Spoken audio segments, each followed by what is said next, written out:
전능하시고 거룩하신 아버지 감사드립니다. 우리 하나님께서 이 나라와 민족을 불쌍히 보시고 속죄 전염병이 끝나게 도와주옵소서. 또 교회 모든 성도들이 교회 와서 기도하고 회개하고 하나님께 엎드리게 도와주시옵소서. 우리 하나님이시여 이 나라를 불쌍히 보시고 이 민족을 불쌍히 보시옵시고 이제 참으로 하나님께서 이 나라 민족에 놀라운 꿈과 희망을 심어 주시옵시고 교회마다 성도들이 모두가 나와서 기도하고 성령으로 충만을 받고 예수의 피를 뿌려서 덮어주셔서 영적인 방력이 되게 하시고 하나님께서 이 나라 민족을 속히 전염병에서 벗어나게 도와주옵소서. 예수님의 이름으로 기도드리옵나이다. 아멘. 하나님 말씀을 갈라디아서 3장 13, 14절입니다. 그리스도께서 우리를 위해서 저주를 받은 바 되사 율법의 저주에서 우리를 속량하였으니 기록된 바 나무에 다른 자마다 저주 아래 있는 자라 했습니다. 이는 그리스도 예수 안에서 아브라함의 복이 이방인에게 미치가고 믿음으로 말미암아 성 약속을 받게 하심이라. 오늘도 이 말씀 통해서 은혜를 받겠습니다. 이 세상 모든 사람들은 이 죄의 열매로 모두가 다 저주 아래 놓였다고 성경은 말씀을 하고 있는 것입니다.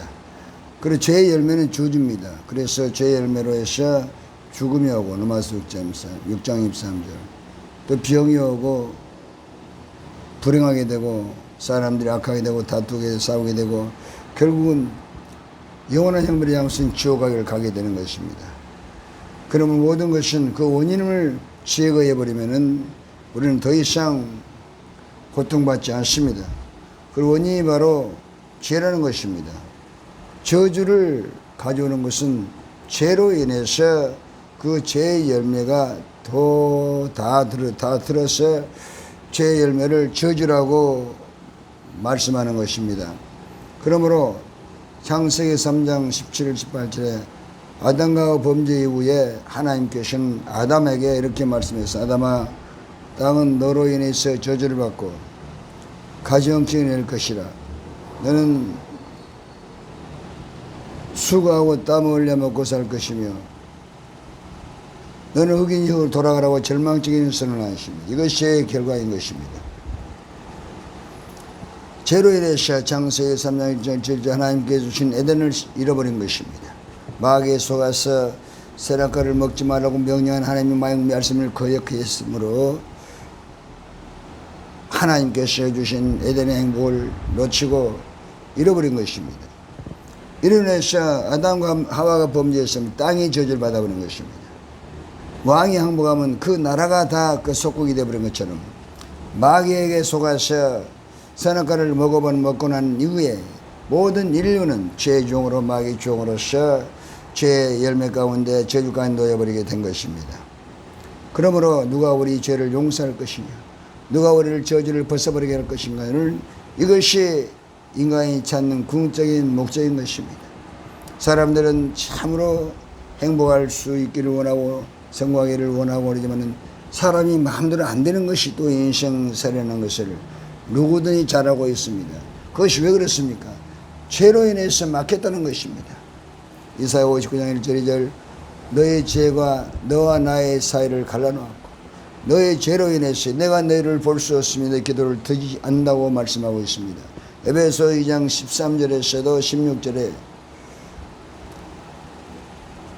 하나님 우리 사이에는 죄라는 담이 가로막혀 있어서 너무나 멀리 있다는 것입니다.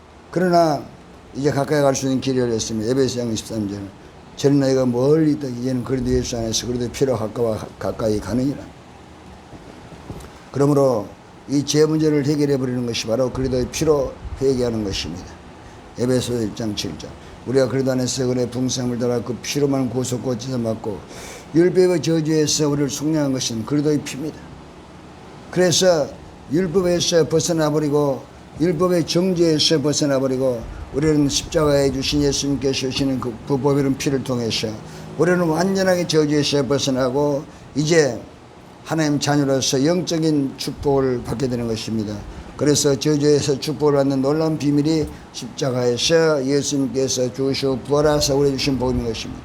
예수님께서 십자가에서 죽으시고 부활하사 우리의 죄를 다 정산해 주시고 흘린 보배로운 피로써 우리는 그리스도 안에서 영생의 의인이 된 것입니다. 에베소서 1장 7절. 우리가 그리스도 안에서 그 은혜의 풍성함을 따라 그 피로 구속고 제사함을 받았습니다. 예수님께서 십자가에서 운명을 정산하시고 죽은 자 가운데서 부활하사 흘린 피로써 우리는 그리스도 안에서 새로운 신분이 된 것입니다. 고린도후서 5장 17절. 누구든지 그리스도 안에 있으면 새로운 피조물이라. 이전 것은 지나갔으니 보라 새 것이 되었다고 말씀하는 것입니다. 예수님께서 십자가에서 가난을 정산하시고 죽은 자 가운데서 사흘 만에 부활하사 흘린 피로써 우리는 그리스도 안에서 부자가 되어 있는 것입니다. 고린도후서 8장 9절. 우리 주 예수 그리스도의 은혜를 너희가 알거니와 부유하신 자로서 너희를 위해 가난하게 되신 것은 그의 가난하심으로 너희를 부유케 하심이라고 말씀하는 것입니다.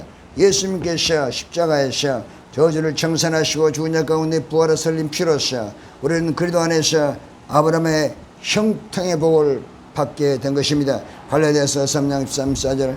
그리스도께서 우리를 위해서 저주를 받음에 대해서 율법의 저주에서 우리를 속량하시니 기록된 바 나무에 달린 자마다 저주 아래 있는 자를 심이라. 이는 그리스도 예수 안에서 아브라함의 복이 이방인에게 미치게 하고 믿음으로 말미암아 성령 약속을 받게 하심이라고 말씀하는 것입니다. 예수님께서 십자가에서 모든 질병을 청산하시고 죽은 자 가운데서 부활하사 흘린 피로써 우리를 병을 치료해 주시고 건강을 주신 것입니다. 베드로전서 2장 24절. 그가 친히 나무에 달려서 우리를 담당하였으니 이는 죄에 대해 죽고 의에 대하여 살게 하심이라. 그가 채찍에 맞았으므로 내가 나음을 얻었느니라고 말씀하는 것입니다. 예수님께서 십자가에서 죽음을 청산하시고 죽은 자 가운데 부활하시는 피로써 우리는 그리스도 안에서 생명을 얻게 된 것입니다. 요한복음 11장 25, 26절. 나는 부활이요 생명이니 나를 믿는 자는 죽어도 살겠고 무릇 살아서 나를 믿는 자는 영원히 죽지 아니하라고 말씀하는 것입니다. 예수님께서 십자가에서 지옥을 청산하시고 죽은 자 가운데서 부활하시는 피로써 우리는 그리스도 안에서 영원한 생명을 얻게 된 것입니다. 영생천국을 얻게 된 것입니다. 요한복음 5장 24절. 내가 진실로 진실로 너희는 내 말을 듣고 나 보내신 자를 믿는 자는 영생을 얻었고 심판에 이르지 아니하느니 사망에서 생명으로 옮겼다고 말씀하는 것입니다. 그러므로 이처럼 예수님께서 이제 모든 죄를 청산하시고 우리를 죄에서 용서의 의인으로 운명에서 하나님이 자녀로 새로운 신분으로 바꿔주신 것입니다.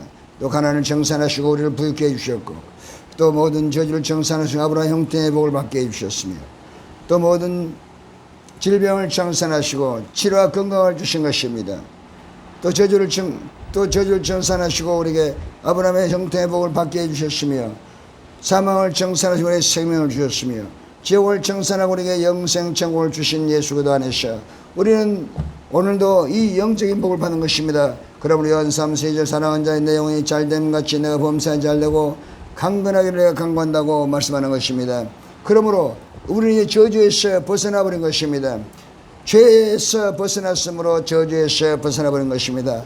우리는 이제 자유와 해방과 기쁨을 얻는 것입니다. 우리는 의의 열매가 충만하는 것입니다. 이제 우리는 죄의 뿌리가 아니라 우리는 쓴뿌리가 아닌 것입니다. 히브리서 12장 15절. 쓴뿌리가 나서 은혜를 다 깎아버리는데 은혜를 다 뺏어버리는데 이제는 이 쓴뿌리를 그리스도의 피로 회개해서 우리가 뿌리채 바꿔버린 것입니다. 에베소서 3장 17절. 믿음으로 말미암아 그리스도께서 너의 마음에 계시옵시고 사랑의 뿌리가 박히고 터가 굳어져서 사랑의 뿌리가 박히고 그리스도의 피가 바로 우리 죄를 용서하면서 우리 마음속에 들어와서 우리에게 생명의 뿌리가 되고 우리가 하나님 자녀가 되는 족보가 되는 것입니다. 뿌리는 족보를 말씀하는 것입니다. 마태복음 1장 1절. 아브라함과 다윗의 자손 예수 그리스도의 세계라. 바로 여기에서 우리는 새로운 피조물 되는 것입니다. 고린도후서 17절. 너희들이 그리스도 안에 있으면 새로운 피조물이라. 이전 것은 지나갔으니 보라 새 것이 되었다고 말씀하는 것입니다. 이로 인해서 믿음의 가문을 세우는 것이며 이제는 약속의 자녀가 된 것입니다. 갈라디아 3장 29절 그리스도께 속한 자는 아브라함의 복을 받고 약속을 유업으로 받게 된 것입니다. 그러므로 우리는 약속이 있습니다. 하나님 나 아버지가 되고 예수님 나의 구자가 되고 성령 나의 보혜사가 되고 하나님 자녀가 되는 약속의 자녀가 되어서 이제는 어디로 가더라도 하나님께서 우리와 함께 하심으로 우리는 사망에서도 강인하고 강력하게 기인하는 그러한 기적이 우리 삶 속에 나타나게 되는 것입니다. 오늘도 우리는 약속을 믿고 갑니다. 이제 우리는 그리스도 빛의 세상 받았어요. 하나님 자녀가 되었습니다. 요한복음 1장 12절 영접하는 자고 그 이름을 믿는 자들에게는 하나님 자녀들은 권세를 주었습니다. 이런 분들에게 분명히 성경은 말씀하고 있습니다. 시편 1편에 복 있는 사람은 악인의 꾀를 따르지 아니하며 죄인의 길에 서지 아니하며 오만한 자는 자리에 앉지 아니하고 오직 여호와의 율법을 즐거워하여 그 율법을 주야로 묵상하는 자로다. 저는 시냇가에 심은 나무가 시절 쫓아 과실을 맺으며 그 잎사에 마른 양과 그 행사가 다 형통하려다. 이제는 불통이 사라졌습니다. 잠언 28장 13절 죄를 숨기는데 불통하는데 죄를 항상 회개하면 형통하고 복을 받게 되는 것입니다. 그러므로 이제는 형통은 기근이 없는 것입니다. 전염병 와서 우리에게 삶이 막혀도 하나님께서 홍해를 갈라주시고 하나님께서 죽은 나사를 살려내 주시고 하나님께서 삶의 강을 내주시고 하나님께서 광야의 길을 내주신 것처럼 이사야 44장 18, 19절에 하나님의 기적이 우리 성도들의 삶 속에 예수를 믿는 약속을 가진 자들에게 나타나기 때문에 어디로 가더라도 하나님 도와주심으로 열매 맺는 인생을 살 수가 있는 것입니다. 그러므로 우리는 오늘도 약속의 말씀을 위해서 나가는 것입니다. 그래도 비로 회개해서 우리가 이 쓴뿌리를 끊어야 되는 것입니다. 죄의 열매가 젖은 것입니다. 그러나 그래도 제사 받고 나면 이제 의의 열매는 생명인 것입니다. 그리고 잠언 10장 24절 의인은 소원대로 된다고 말씀하는 것입니다. 생명은 바로 열매를 맺습니다. 천국의 열매를 맺고 의의 열매를 맺고 평안의 열매를 맺고 기쁨의 열매를 맺고 이 놀라운 열매를 맺어서 우리 마음속에 천국으로 출렁이는 것입니다. 그러므로 우리가 생명의 뿌리가 들어와서 우리 죄를 사함받고 우리 성령이 되어서 이제 우리가 참으로 성령인들 받으면 성령 9가지 열매가 우리 마음속에서 천국을 계속해서 부어주게 되는 것입니다. 갈라디아서 5장 22~23절 성령의 열매는 사랑과 희락과 화평과 오래 참음과 자비와 양성과 충성과 온유와 절제니 이 같은 법에서 우리를 금지할 법이 없는 것입니다. 이제는 사망의 세력은 사라졌습니다. 질병은 사라졌습니다. 이제는 모든 어둠이 사라졌습니다. 가난도 저주도 사라졌습니다. 지옥 권세도 죄가 사라졌습니다. 이제는 그리스도의 빛에서 받은 모든 성도들은 이제 성령의 열매를 통해서 마음속에서 심령 천국을 누리고 어느 천국을 누리고 우리가 참으로 환경천국을 누리고 미래 천국을 누리면서 영원한 천국을 누리다가 천국 가는 이 복을 받게 되는 것입니다. 우리 하나님이시여 감사합니다. 전능하신 아버지여 감사합니다. 저주는 사라졌습니다. 그러다 벽에서 신분이 바뀌었으므로 우리가 바뀌었으므로 이제는 생명의 넘쳐게 된 것입니다. 우리 하나님이시여 이제 저주는 사라지고 오히려 영원한 의인으로서 아브라함 형통을 받게 된 것을 감사합니다. 속히 너의 전염병이 끝나버리게 도와주시옵소서. 하나님 또 교회와 모든 성도 모여서 우리가 기도하게 하심으로 우리 하나님께 사르속히 교회에 자유롭게 모여서 예배할 수 있도록 하나님께서 전염병을 끝내버리게 도와주시옵소서. 전염병을 종식시켜 주시옵소서. 감사드리며 예수님의 이름으로 기도드립니다. 아멘.